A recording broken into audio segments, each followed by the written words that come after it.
Exactly, though. Just because I am booked to model does not mean that anyone is promoting the size that my body is. Thank you for running into the point. But she says support, not promote. She wants to say approve, I suppose. You're literally just existing and serving looks. Fat phobia is such brain rot. Fat acceptance is brain rot. Jordan, do you think you benefit from pretty privilege? I mean, would you model if you weren't simply pretty? I don't know why, but I'm curious what you think. What do you order at Burger King? Probably the Whopper. One Whopper? Yeah. That's it? No fries, no drink? It usually takes me like 2 days to eat that thing, so. A Whopper? Yeah. Yeah, me too. I can't eat a Whopper in one meal. That's way too much food. I'm lucky if I eat a quarter of it, then I put the rest in the fridge and save for the next day or whatever, so. He just had surgery. You can easily tell. Throughout this video, let's explore how fast food can wreak havoc on your gut microbiome and lead to a range of complications.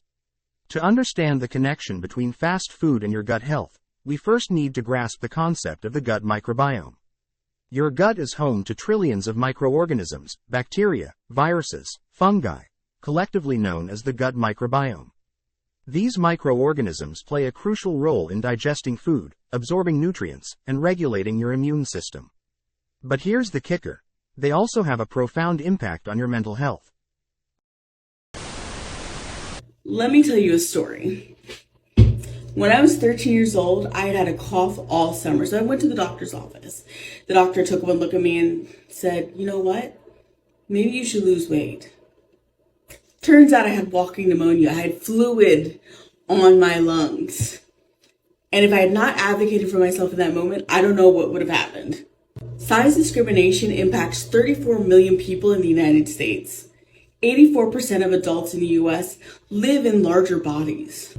As a disability advocate, I cannot ignore how often fat discrimination leads to further disablement. Lose some weight is generally good advice. While the personal story shared in the video is undoubtedly impactful, it's crucial to recognize that individual experiences can't represent the entirety of a complex issue. She seems to imply a direct causation between size discrimination and further disablement. It's important to avoid oversimplifying the link between these issues and to consider other contributing factors. Had a doctor once tell me if I was thinner I wouldn't have caught the flu, was over 250 at the time. Just one instance of 100s experienced. Wanna be skinny but I wanna eat shit, and that's why my life is problematic. Do you think if I overeat myself to near death I can be called a beautiful model too? I don't know for sure, but I definitely think you should try. The question might be on point, but not the answer. I get this as a joke to a backhanded comment, but there are kids that may think this true. Everybody is beautiful no matter shape, size, or skin. Our mom told us when we were younger, if we ate a sugar, you drink a Diet Coke afterwards and it'll cancel out the sugar. Okay. Enter the gut-brain axis, the intricate communication network between your gut and brain. It's like a two-way street where signals travel back and forth, influencing everything from mood and stress to cognitive function. A balanced gut microbiome is essential for maintaining a healthy gut-brain axis. But what happens when you indulge in that fast food craving? Fast food is often loaded with saturated fats, sugar, and highly processed ingredients. When you consume it regularly, it disrupts the delicate balance of your gut microbiome. Let's talk about all the weird things that happen when you're a bigger girl. When you meet a new group of guys for the first time and they introduce themselves to every other girl in the group and skip over you. Or if they do acknowledge you, they'll give you that shitty limp handshake while looking in the other direction. Don't want to make eye contact with the fatty. When store employees ask every other person in there if they need help finding something, but not you. When you're out with a bunch of people and you're hungry but no one else is hungry, so then you don't want to eat because then of course the fat girl is eating. Having irrational fears about showing up to parties for the first time. Are they going to let me in or am I too big? When someone asks to borrow some clothes and then they're just so ridiculously shocked about how massive it is on them. Last but not least, and my personal favorite, when a guy tries to keep his relationship and his attraction to you a secret. People actually do that? Wow. When you exercise, people congrats you. Fast food promotes the growth of harmful bacteria while reducing the beneficial ones. This imbalance can lead to inflammation and a compromised gut lining, often referred to as leaky gut syndrome. Now, let's connect the dots. A compromised gut microbiome doesn't just affect your digestive system, it can have a cascading effect on your mental health. Research suggests that an unhealthy gut may contribute to mood disorders like depression and anxiety. It can also impair cognitive function and increase the risk of neurodegenerative diseases. But that's not all. The consequences of fast food on your gut health extend beyond mental well-being. It can also lead to a host of other complications, including obesity, heart disease, and diabetes.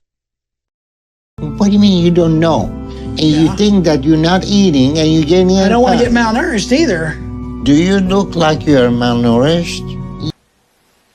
It is thin privilege, and even if she does binge and purge, she still has thin privilege regardless of her eating disorder. Especially when people who have eating disorders, who are thin, are treated 10 years faster than fat people. When fat people have eating disorders, we are not believed.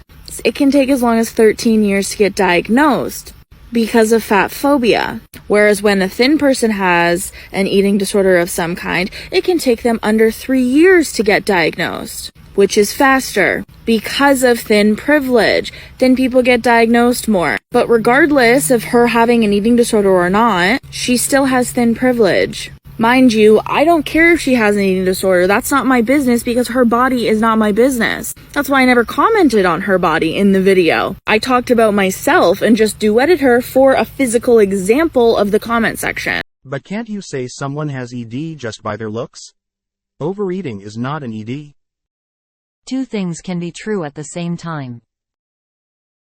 The impact on your gut microbiome can even affect your immune system, making you more susceptible to infections. Now, let's talk about obesity. Obesity rates have been steadily rising, and the consequences are far-reaching. Obesity increases the risk of chronic diseases like diabetes, heart disease, and hypertension. It can strain your joints, lead to sleep apnea, and even contribute to certain types of cancer. Obesity can take a toll on a person's mental and emotional well-being. Fact! You know, I used to spend my whole life running from this word because every day I was made to feel as though it was something worth running from. And to this day, there are still people that would like for me to continue this misguided marathon while they shout fat, as if it's the worst thing I could ever be. Now, you would think that because body size discrimination harms more than 2/3 of the U.S. population every day, there would be legislative protection against it. Marathon? Running? The outfit is so slay. You have more important things to worry about.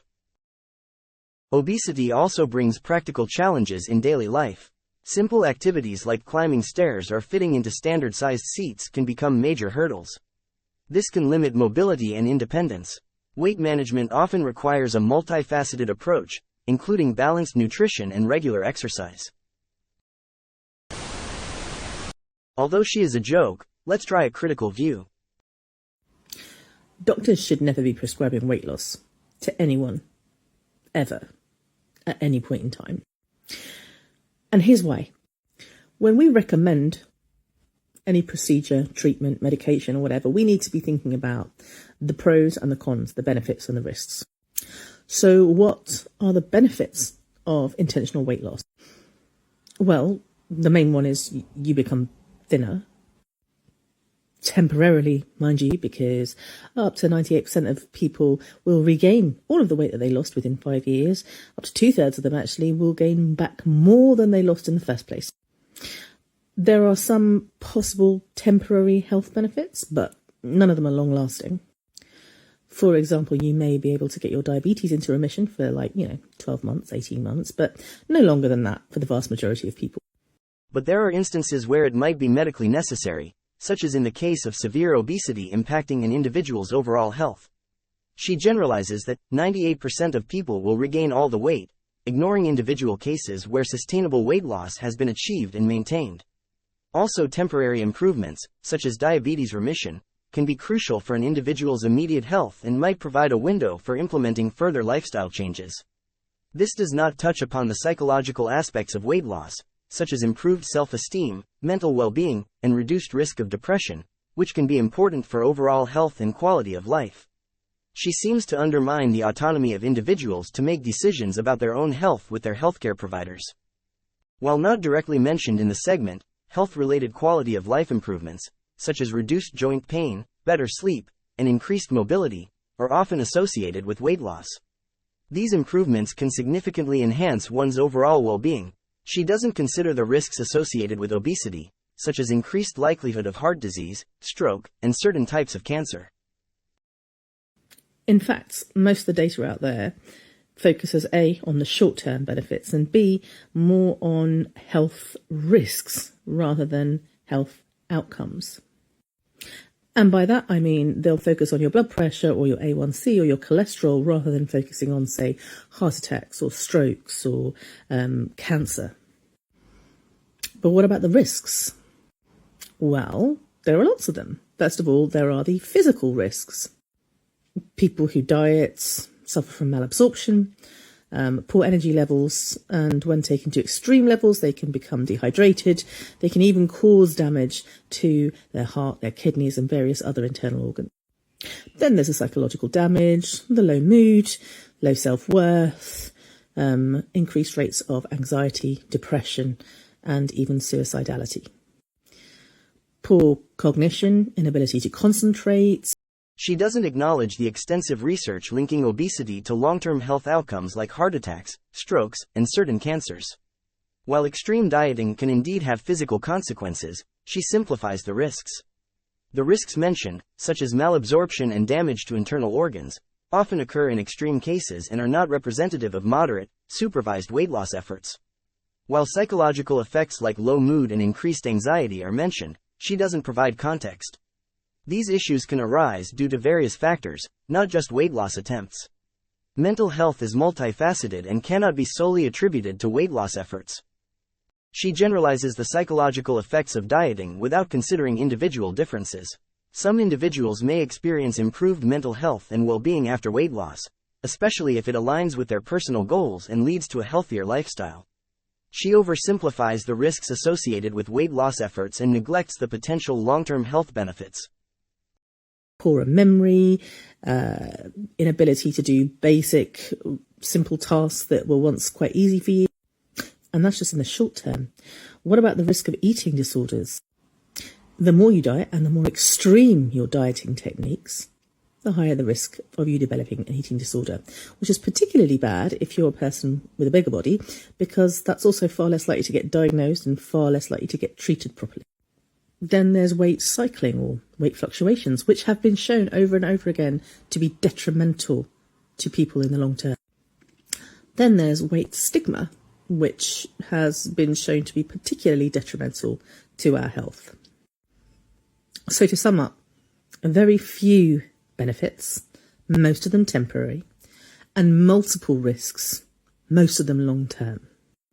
You don't need to be a genius to figure out why I am strongly against doctors recommending weight loss.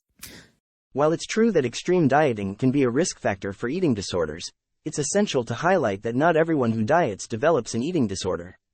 Generalizing this risk might create unnecessary fear around weight loss efforts. She overlooks the benefits of adopting a healthier lifestyle, which can include improved energy levels, better sleep, enhanced mood, and reduced risk of chronic diseases. Weight loss, when achieved through balanced nutrition and exercise, can positively impact overall health. While she mentions the challenges faced by people with eating disorders, there are treatment options available. It's important to advocate for proper diagnosis, awareness, and improved mental health support rather than discouraging individuals from pursuing health goals.